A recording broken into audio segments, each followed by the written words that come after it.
Hey guys, it's Zaphod here, back with this week's edition of the comic strip.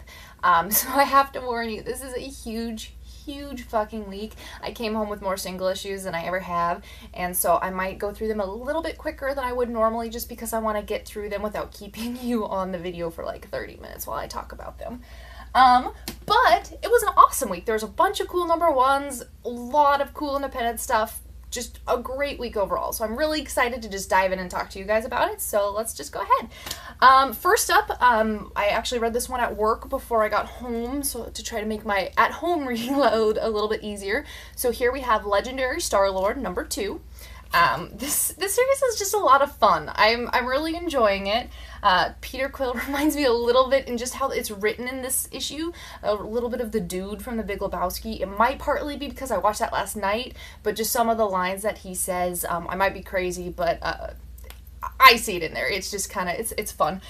So in this issue, he has a blood bounty on him, and it's being collected by a half-sister that he didn't know he had, which is really interesting. So this is a fun series. I definitely recommend it, especially for anyone who's gone out and seen Guardians of the Galaxy and wants to check out more. Definitely good. And even if you haven't seen the movie or don't care, it's still a fun series, so I highly recommend it. On the same vein, we also have out this week Rocket Raccoon number 2 by the one and the only Scotty Young. And we all know this is an awesome book. That's just hands down. We know that. So he has been falsely accused of murder, and apparently he may not be the only one of his kind alive anymore, which is interesting. So he surrenders himself despite the fact that he has been falsely accused and requests to be sent to the highest security prison. But all of us who have seen the movie know what his specialty is when it comes to prisons, so we'll see what happens. And he is being chased by a fleet of Scorn X's, too. So it is definitely a very crazy, very ridiculous, a lot of fun. So definitely want to pick up there. Next up, I did start this week. Sometimes I do it a little bit differently. This week I just started with my DC and my Marvel stuff first and then pushed to the independent stuff, so we'll get to that in just a little bit here. But next up we have Batman Eternal number 18. As we can see, we've got some Killer Croc on the front there, which is awesome. I like when he pops up. This issue focuses on, as each issue focuses on a couple different groups of characters. This one we have Detective Bard and Batman. Then we have Gordon in Blackgate. And then we have Red Hood, Batgirl, and Batwoman who are down out of the country. And so this is a fun issue. You get to see from their different perspectives what's going on there. And the art is awesome in this one, so hell yes. Next up, I'm a little sad about this one. We have Moon Knight. This is the end of the story arc, and it's also the last one by Warren Ellis and Declan Shalvey, which makes me a little sad. However, Jordi Belair will be continuing as the colorist for the next team with Brian Wood. So this is a great last issue of the arc. It's fantastic. There's a police officer who becomes like dangerously obsessed with Moon Knight and trying to track down who he is and why he is so special. And it's just a really good last wrap up for the arc. So I'm sad to see them go, but it's been such a great first arc. So I'm really excited, hoping that Brian Wood will pick up and continue to make it great and awesome. And I like him as a writer, so I have high hopes. Next up, ending another story arc in the for DC this time, we have Detective Comics. This is ending the Icarus storyline. In this issue we see Batman and Harvey with a serious score to settle, but can they put their differences aside as things get super crazy? And then you also discover the truth, what the truth is behind Icarus, where it comes from, all that sort of stuff, and all the mystery behind that. So really good into the arc. Oh gosh, I just cannot even get over how gorgeous this book is right now. This team's just amazing. I love it. So now we have up Miles Morales, The Ultimate Spider-Man number 4. So last issue, Miles had just told his girlfriend that he was Spider-Man. It's kind of a big thing to tell someone, and she is dealing with how is she supposed to react to that. That's kind of a huge thing. And in the meanwhile, he is fighting in the streets with what looks like the Green Goblin, but like a really big, beefy, scary version of the Green Goblin. So it's there's some crazy shit that happens in this issue that I can't really talk about for fear of giving away too much in the way of spoilers, but there's a lot of plot development in this issue and a lot that progresses, so definitely some fun stuff happening. Next up, we have She-Hulk number 7 here. And Shulky and Hellcat are sent on a huge mission of very small proportions, and we have a guest appearance from Hank Pym. So you may have an idea of where this is going, but continuing with the fun vein of the story, she's sent on a very unlawyerly-like mission, which ends in a very lawyerly-like mission, but it's just a fun, ridiculous story. And I accidentally got to the Image stuff before I finished up the DC stuff, so we're just going to skip ahead just a bit to the Independent and then jump right back for one last DC. And we have Invincible. Damn. And this cover is just awesome. You can see Robot is against the entire Viltrumites, like all of them, and it's insane. He's become such an asshole. But this issue is great because it's the first issue in several issues where it's not filled with heartbreak and everything falling apart. There's actually a little bit of hope, and Mark gets to meet a very cool, very important person. So this is a great issue. I'm happy. There's a lot of good things that happen in this. There's still a lot of really stressful things that happen, but all in all, it gives you a little bit of hope, a little, just a little glimmer of light in the otherwise shit pile that Robot has piled upon everybody. So jumping back to our last DC book for the night, we have Tiny Titans. I fucking love this book. I don't care. I have no kids. I am a grown-ass adult. I love this book. It's so cute. So Robin and Billy go up to meet the wizard that gives Billy his powers, and they're going to try to get a new treehouse.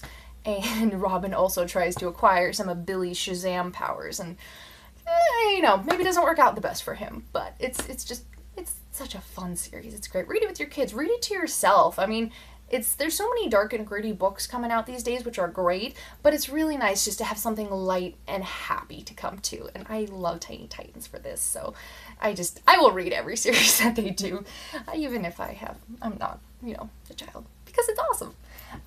So on a slightly different turn of pace, going from the happy, lighthearted to having, a little bit more gritty and murderous, we have Nailbiter, which is very quickly becoming one of my favorite series. It's really good. I'm trying not to swear as often as I usually do. We'll see how that works. So there's this whole mystery surrounding this town, and finally it has taken Finch and to the serial killer cemetery, essentially, where he makes a pretty big discovery.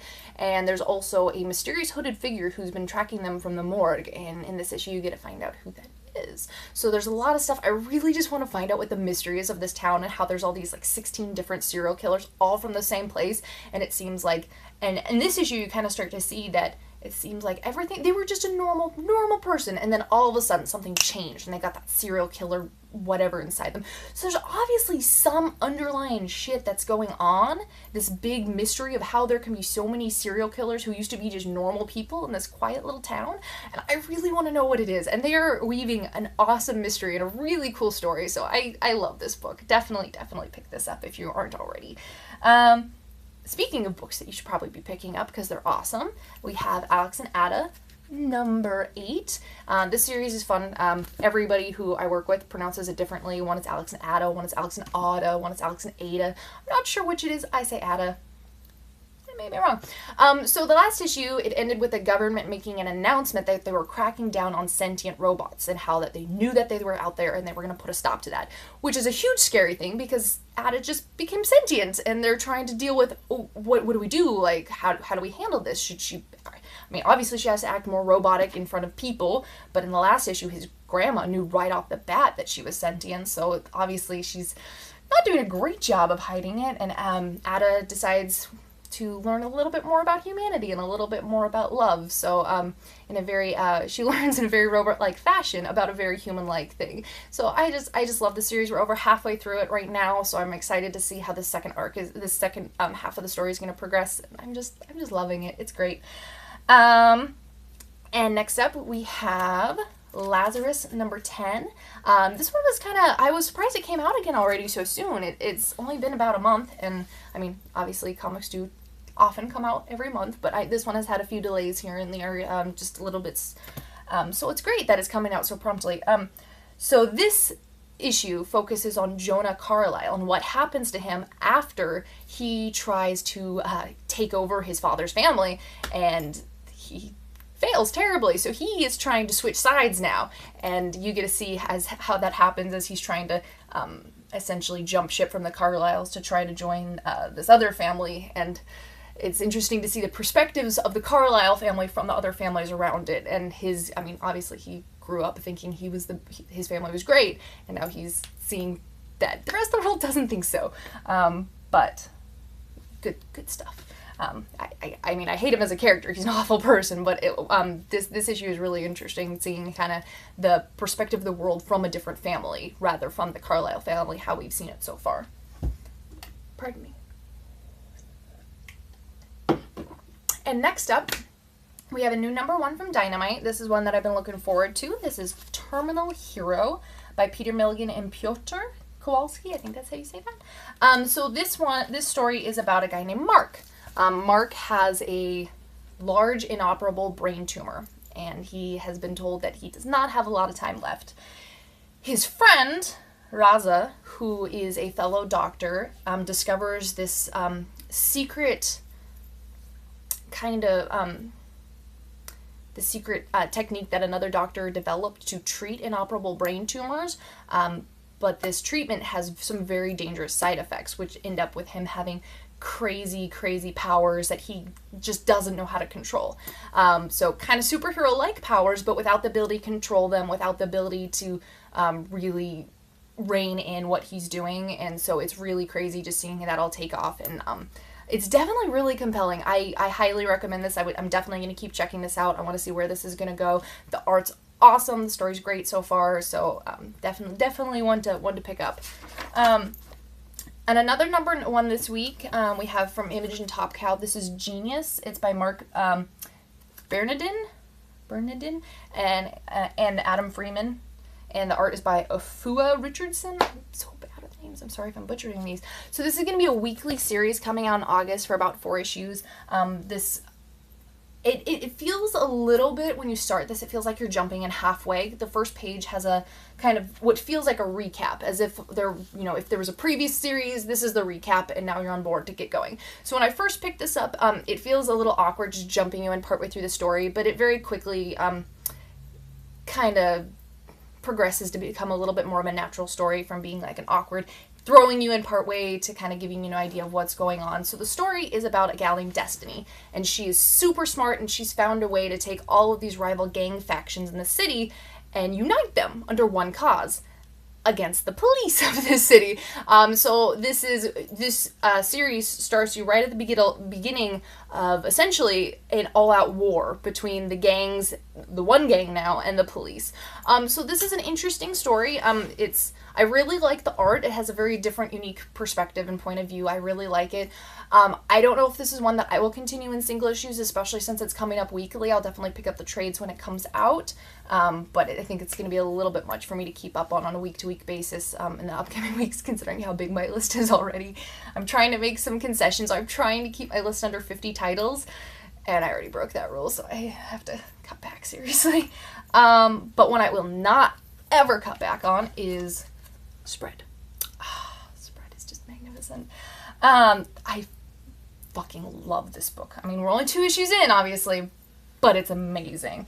So this, in the afterword, Justin Jordan mentions that this series is narrated by Hope, the baby, because the main character, No, he's not a big talker, so it made sense to him. And he did mention that he knows that Saga is narrated in the same way, but that he conceived this idea before he had read Saga, and just like all creations and ideas happen, it's almost impossible to have a completely unique idea without somebody having thought of some similar thing. The trick is to just own it and do it in your own way. And he's doing it, and it's awesome. The art and the story, everything about this is just perfect. I love this story, and it's interesting because the first thing that, he finds his baby last issue, and now the first thing is like, how do you deal with a baby in the apocalypse? Where do you feed them? How do you shelter them? There's all these different things that he's never had to think about before, and now all of a sudden he's trying to figure out how to live in the apocalypse, fight off the spread, and also care for a baby. And it all just adds up to this brilliantly great book that I am in love with. So if you can find any copies of at your local comic shop of issue 1, which might be tough because it's sold out like mad, but if you can, you should definitely snag it. And then issue 2. And, sorry, I have to breathe. Next up we have The Woods number 4. And at the beginning of this issue, the end of the last issue, they find this like big ziggurat, this big structure in the woods that looks like it came from Earth. And it ends up having like all this weird Russian writing in it from these different time periods. So this mystery of what alien planet they're on, how did they come here, how were people here before them, all this stuff just is continuing to develop, and we are getting more questions and answers, but it's very engaging and very intriguing, so I'm enjoying it. And it seems that they may not be the only ones out in the woods. I mean, there's the mysterious creatures, but there might be something else out there, which we'll talk about more in a month, I'm sure, because I don't want to ruin it for you. Next up, we have another number 1 from Image, because they put out so many good new books. It's hard for me to keep up on. It's hard for my wallet to keep up on. And we have another one, which I'm going to have to start buying, because it's awesome. It's Imperial. This is by Steven Siegel and Mark DeSantos. This is about a guy named Mark, just your average guy about to get married. Dad recently died. And in the middle of this, the world's most famous superhero, the Imperial, shows up out of the middle of the blue and says, hey, Mark, I am going to have you be my successor, essentially. And Mark has to figure out what to do with that. And I really, really like this first issue. It's really, really intriguing. I'm definitely going to keep picking this up. I highly recommend it if you're a fan of either the writer, the artist, or, the concept. It's a hell of a book. I'm really excited to see where it might go. And next up, we have Tech Jacket, which is fun.